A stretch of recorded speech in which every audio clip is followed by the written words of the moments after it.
It's an act that police called reckless. Last summer, a pilot was caught on video flying a plane under the Mackinac Bridge.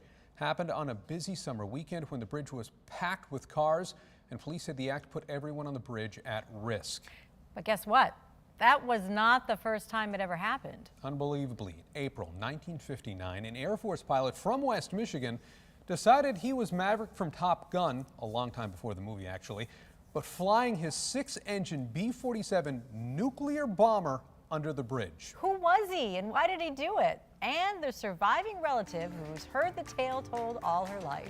It's this installment of Our Michigan Life. He was kind of a daredevil.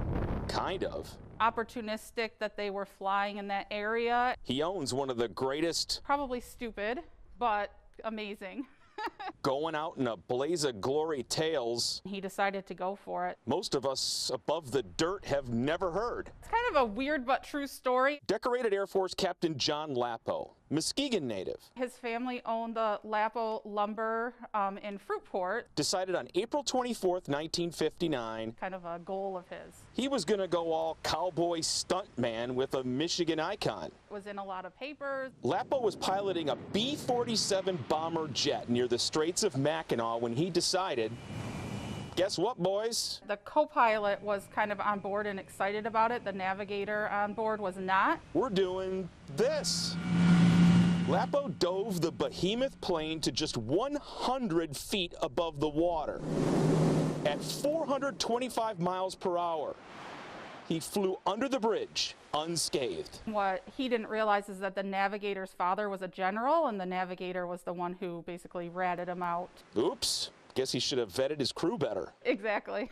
Lapo pleaded guilty at his court-martial. His military flying career was over. As long as I can remember, my dad or my grandpa would tell stories about this. Jackie Huss doesn't just work with Muskegon history. Museum Experiences Director. She's related to it. His brother was married to my great aunt. My grandparents drove up to Alaska and stayed with John Lapo and his wife. Did they ever ask him what the? I'm sure they talked about it, but I never heard the answer, so.